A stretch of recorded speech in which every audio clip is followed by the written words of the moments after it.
एक छोटा सा नगर था। उस नगर में एक बूढ़ी औरत निर्मला अपने बेटे कालू के साथ रहती थी। कालू दिन भर खेतों में काम करता, तब जाकर घर चलता था। बेटे कालू, आज खेतों में जरा देर से चले जाना काम करने। क्यों माँ, क्या बात है? कुछ काम था क्या? हाँ बेटा, बकरियां भूखी हैं, जरा नदी के पास जाकर इन्हें चरा ला। ठीक है माँ, ऐसा करो, मेरा खाना बांध के दे दो, वहीं खा लूंगा, पता नहीं कितनी देर हो जाए। निर्मला खाना बांध कर कालू को दे देती है और कालू बकरियों को हाँकते हुए नदी के पास ले जाता है और सभी बकरियां अपना चढ़ने लगती हैं। चलो जी, बकरियां तो खाने में मस्त हैं, मैं जरा खाना खा लूं। कालू खाना खा लेता है। खाना खाकर उसे बहुत तेज नींद आती है। पेड़ की ठंडी ठंडी छांव के नीचे वो लेट जाता है, पर घास चुभने की वजह से वो सो नहीं पाता। तभी कालू को पेड़ पर कुछ कपड़े लटके हुए दिखते हैं। कालू उन कपड़ों को उतार कर अपने नीचे बिछा लेता है और आराम से सो जाता है।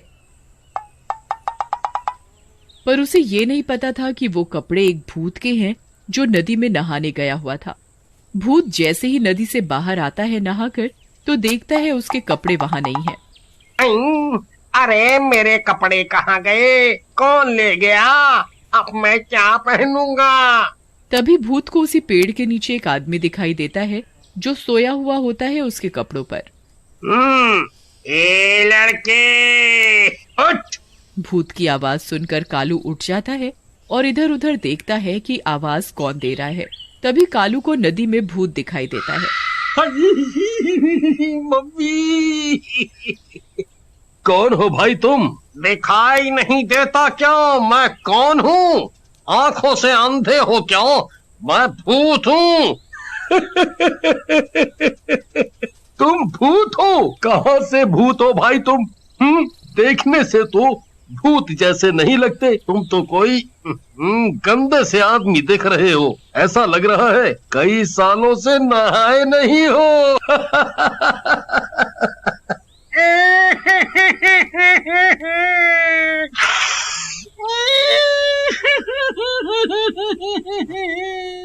हाँ, मैं सच में भूत हूँ। अब मैं भूत जैसा नहीं दिखता तो मैं क्या करूँ? अच्छा, मान लिया तुम भूत हो, पर यहाँ आए कैसे? मैं यहाँ नहीं रहता। हम भूतों की भी एक दुनिया है। मैं तो अपने रास्ते से ही उड़कर जा रहा था, इस नदी के ऊपर से। नदी दिखी तो सोचा ठंडा ठंडा साफ पानी है, नहा लूं। मैंने अपने कपड़े उतार कर पेड़ पर रख दिए थे और नहाने चला गया था। जिन कपड़ों पर तुम सोए हुए थे वो मेरी लंगोट है। तुम मेरी लंगोट दोगे तो मैं नदी से बाहर निकल पाऊंगा। अगर मैंने तुम्हारी लंगोट दे दी तो तुम नदी से बाहर आ जाओगे। और बाहर आते ही तुम मुझे खा जाओगे, फिर मेरी सारी बकरियों को भी खा जाओगे। नहीं नहीं, मैं तुम्हें और तुम्हारी बकरियों को नहीं खाऊंगा। मैं कैसे मान लूं कि तुम नहीं खाओगे? तुम भूतों का क्या भरोसा? अरे भाई, मैं शाकाहारी भूत हूँ, तो भला मैं तुम्हें कैसे खा सकता हूँ? अगर मैंने अब इसे इसकी लंगोट दे दी तो ये भूत अपनी लंगोट लेकर चला जाएगा। मैं सोच रहा हूँ क्यों ना मैं इसकी लंगोट ना देकर इससे अपना काम निकालूं। ये भूत लंगोट के बदले मेरे सारे काम कर सकता है। भूत भाई देख, तेरी लंगोट तो मैं तब दूंगा जब तुम मेरे सारे काम करोगे। ठीक है, मैं तुम्हारे सारे काम कर दूंगा, पर तुम मुझे बाहर तो आने दो। कालू भूत को उसकी लंगोट तो नहीं देता, उसके लिए घर जाकर अपने कपड़े ले आता है और उसे अपने कपड़े पहना देता है।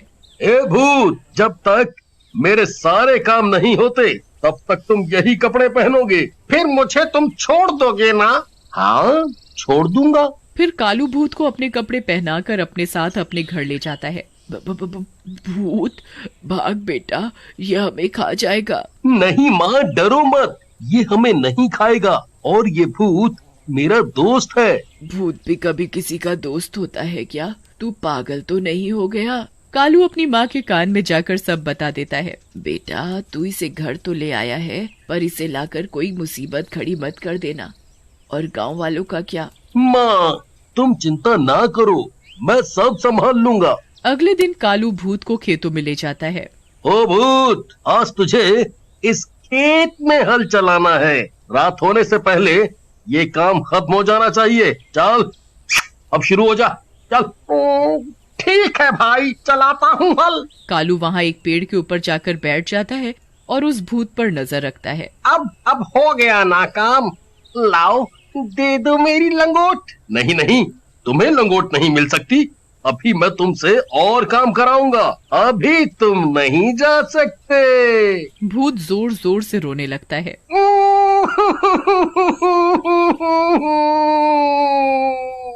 भाई मेरी लंगोट दे दो।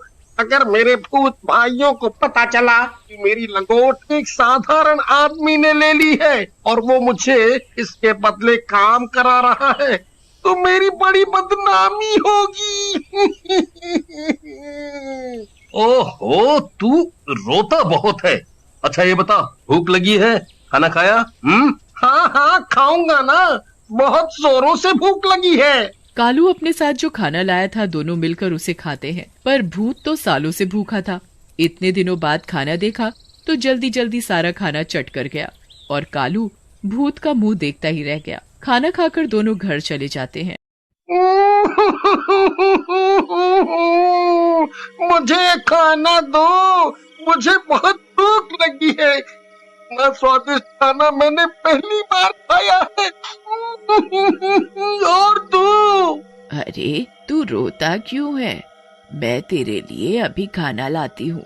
माँ खाना बनाती है और भूत खाता ही जाता है, खाता ही जाता है, बस खाता ही जाता है। माँ खाना बनाते बनाते थक जाती है और घर का सारा राशन खत्म हो जाता है। और दो खाना। ओ भूत, अब कहाँ से दूं खाना? सारा राशन तो तू खा चुका है, अब घर में कुछ नहीं है खाने को। अरे माँ, ये सदियों से भूखा है, आज इसने मेरा खाना भी खा लिया। तभी गांव से मुखिया आते हैं अपनी बेटी की शादी का न्योता देने। भूत भूत भूत भूत, भागो भागो सभी, नहीं तो ये हमें खा जाएगा। मुखिया जी डरिए मत, ये आपको कुछ नहीं करेगा, ये हमारे साथ ही रहता है। कालू, तुम बोलते हो तो मान लेता हूँ कि ये किसी को कुछ नहीं करेगा। मुखिया जी, यहाँ कैसे आना हुआ? अरे हाँ, मैं इस भूत को देखकर सब भूल ही गया था। कल मेरी बेटी की शादी है, आपको न्योता देने आया था। फिर मुखिया वहाँ से चला जाता है। अगले दिन गांव में शादी की तैयारी चल रही होती है, तभी वहाँ कालू और भूत पहुँच जाते हैं।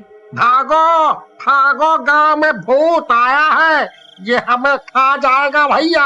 अरे अरे, रुको रुको सभी, ये भूत मेरे साथ है, ये किसी को कुछ नहीं कहेगा, किसी को भी नहीं खाएगा, ये शाकाहारी भूत है।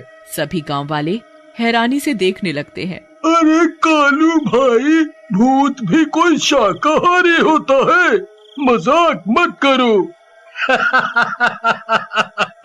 मैं कोई मजाक नहीं कर रहा, और ये भूत मेरे घर बहुत दिनों से रह रहा है, इसने हम में से किसी को कुछ भी नहीं किया। भाइयों, मैं किसी को नहीं खाऊंगा, मैं औरों जैसा भूत नहीं हूँ। कालू के पास मेरी लंगोट है, अगर ये मेरी लंगोट दे दे तो मैं अभी यहाँ से चला जाऊंगा। लंगोट वाली बात पर सभी गांव वाले जोर जोर से हंसने लगते हैं। इसका मतलब तू भूत बिना लंगोट के घूम रहा है। फिर सभी हंसने लगते हैं। सभी गांव वाले आपस में बातें करने में मस्त होते हैं और उधर भूत को खाने की खुशबू आ रही होती है। भूत खुशबू तक पहुंच जाता है, देखता है उसके सामने इतना बढ़िया बढ़िया खाना रखा है। वो इधर उधर देखता है कि कोई नहीं देख रहा और वो फटाफट सारा खाना चट कर जाता है। तभी एक बच्चा उसे खाना खाते देख लेता है। मुखिया जी, वो भूत ने शादी का सारा खाना खा लिया। हो, सत्यानाश हो इस भूत का। अब मैं मेहमानों को खाना कैसे खिलाऊंगा? मेरी बेटी की शादी कैसे होगी? मुखिया जी, आप चिंता ना करें, ये भूत है ना, इसने खाया है, यही बनाएगा। सारा खाना फिर से। भूत, तेरा आज का काम यही है। भूत जल्दी जल्दी सभी सब्जियां काट देता है, आटा गूंथ देता है, सभी तरह की मिठाइयाँ बना देता है। देखो भाई, तुमने जो जो काम बोला मैंने सभी काम कर दिए। अब तो मेरी लंगोट दे दो। अभी नहीं दूंगा, अभी बहुत काम है। भूत फिर से जोर जोर से रोने लगता है। मेरी लंगोट दे दो, दे दो, मेरी लंगोट दे दो ना। सभी बच्चे देखते हैं कि एक भूत रो रहा है और वो भी एक लंगोट के लिए, तो उस पर सब बहुत हंसते हैं। पर उधर भूत की भूख बढ़ती ही जा रही थी। भूत गांव वालों का खाना चुरा चुरा कर खाने लगा। ओ भूत, सत्यानाश हो तेरा, सारा खाना खा गया चुरा कर। अब मेरे बीवी बच्चे क्या खाएंगे? शोर सुनकर सभी गांव वाले इकट्ठा हो जाते हैं। हाँ भाई, ये मेरे घर का भी सारा खाना खा गया। ऐसे ही ये भूत हमारे घरों का खाना खाने लगा तो हम और हमारे बच्चे क्या खाएंगे? है वो तो भूखे ही रह जाएंगे भैया। इस भूत का कुछ तो करना पड़ेगा। ये भूत कालू का है ना, उसी को बताते हैं जाकर। है? सभी गांव वाले मिलकर कालू के घर जाते हैं और भूत की सारी बात कालू को बताते हैं। भूत एक कोने में खड़ा होकर सब कुछ सुन रहा होता है। कालू, अब बहुत हो गया। इस भूत ने पूरे गांव वालों को दुखी कर रखा है। सभी के घरों का ये भूत रोज रोज खाना खा जाता है। पूरे गांव का अनाज ये खा चुका है। ऐसे ही चलता रहा ना तो एक दिन हम सभी भूख से अपनी जान गंवा बैठेंगे। मुझे भूख लगी थी, इसलिए मैंने खाना खा लिया। मेरा पेट पता नहीं क्यों नहीं भरता। कालू, मैंने तुझे पहले ही बोला था, इसे लाकर कोई मुसीबत मत खड़ी कर देना। देख, अब इसने पूरे गांव वालों को दुखी कर रखा है। देख भूत, तेरे लिए मैं गांव वालों को तो दुखी नहीं देख सकता। सभी गांव वाले मेरा परिवार हैं। तू अपनी लंगोट ले और यहाँ से चलता बन। कालू भूत को उसकी लंगोट दे देता है। भूत लंगोट पाकर बहुत खुश हो जाता है। आप सभी की मुझे बहुत याद आएगी। आप लोग कभी भी मुझे याद करोगे तो मैं यहाँ आ जाऊंगा। अरे नहीं नहीं, हम तुझे कभी भी याद नहीं करेंगे। तू जा जा और इस गांव की तरफ कभी भी मुड़कर मत देखना। जा भाई।